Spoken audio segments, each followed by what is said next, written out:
Mbajtja e premtimeve. Shoqëria njerëzore nuk mund të funksionojë pa institucionin e premtimit apo zotimit dhe të plotësimit të tyre. Njerëzit që i themelojnë familjet dhe fiset i bëjnë marrëveshjet dhe kontratat ndërmjet tyre. Marrëveshjet bëhen edhe ndërmjet qyteteve që dëshirojnë të bashkohen apo të bashkëpunojnë mes tyre. Njerëzit i japin rëndësi të madhe kontratave të këtilla sepse ato janë bazat e jetës së tyre kolektive. Mbajtja e premtimeve është veti e rëndësishme e jetës së njeriut dhe çdo person e konsideron shkeljen e si diçka shumë të keqe. Çdo person apo grup që hyn në marrëveshje me një person apo grup tjetër, pret që termat e kontratës të plotësohen në mënyrë të përpikt. Çdo grup që i përmbahet neneve të kontratës së tyre do të konsiderohet si një njësi e organizuar mirë. Arsyeja e mbarvajtjes së tyre shtrihet në faktin se ata do të kenë besim të mirëfillt mes tyre pa pasur ndonjë arsye për mosmarrveshje. Jetët e personave të tillë do të jenë të suksesshme dhe të përmbajtura. Në të kundërt, nëse njerëzit e një grupi apo rajoni nuk i përmbahen kontratës ndaj njerëzve të një grupi apo rajoni tjetër, ata do të vuajnë nga ndjenja e jo sinqeritetit dhe e shqetësimit. Ata do të jenë viktima e konflikteve të përhershme. Çdo individ i shoqërisë që i respekton marrëveshjet e lidhura me të tjerët, do të ketë respektin dhe besimin e të tjerëve. Ata që nuk i përmbahen kontratave të tyre do të jenë të urryer dhe do të shikohen me neveri nga të tjerët. Islami është një religjion me një natyrë të tillë që ia vë theksin e veçantë plotësimit të premtimeve. Allahu në Kuranin Fisnik thotë dhe plotësoni zotimet tuaja sepse çdo zotim do të pyetet në ditën e gjykimit. Surja 17 ajeti 34. Në një vend tjetër në Kuran thuhet ata që i ruajnë me kujdes ato që u janë besuar edhe premtimet e tyre. Surja 23 ajeti 8. Profeti Islamit ka thënë, personi që nuk e mban premtimin nuk ka besim.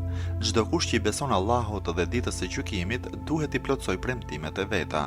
Aliu i ka thënë Malik Eshterit, thyrja e premtimit i hidhëron të tjerët e bashkë me këtë do të hidhërohet edhe Allahu. Aty ku nuk mund të mbash fjalën, mos premto. Aty ku nuk mund të plotësosh garancin, mos e jep. Për të përjetësuar shprehinë e mbajtjes së premtimit dhe të përmbajtjes së marrëveshjes, është e pëlqyeshme që njerëzit të trajnohen qysh prej fëmijërisë së tyre dhe t'i qëndrojnë besnik fjalës së dhënë. Ky edukim fillon që nga fëmijëria në mjedisin e familjes. Fëmia imiton fjalët dhe veprat e prindërve. Prindërit mund të bëhen shembull për fëmijët. Sipas natyrës, fëmijët presin që premtimet do të plotësohen. Kur prindërit i plotësojnë premtimet e vogla, fëmia do të fitojë trajnimin adekuat në këtë aspekt të rëndësishëm të jetës.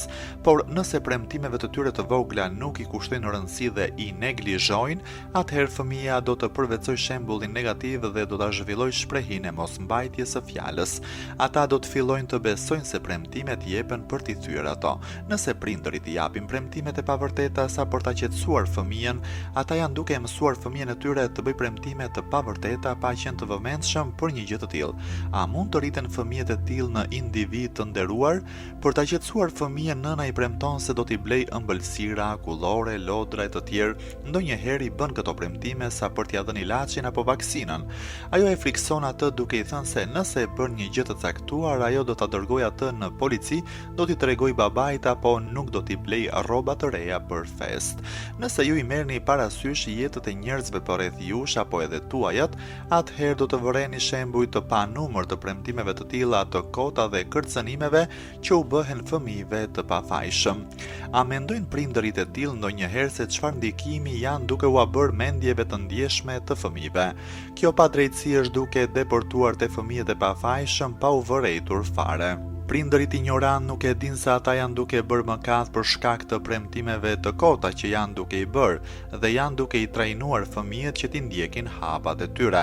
Kjo është arsye që Islami kërkon nga prindërit që t'i mbajnë premtimet që ua kanë dhënë fëmijëve. I dërguari i Islamit ka thënë, dashurojini fëmijët tuaj, trajtojini ata me dëmshuri dhe nëse u jepni ndonjë premtim, atëherë plotësojeni atë. Fëmijët mendojnë se ju e siguroni furnizimin për ata. Aliu, urdhëruesi besimtar, thotë sa herë tu premtoni diçka fëmijëve, patjetër plotësojeni atë.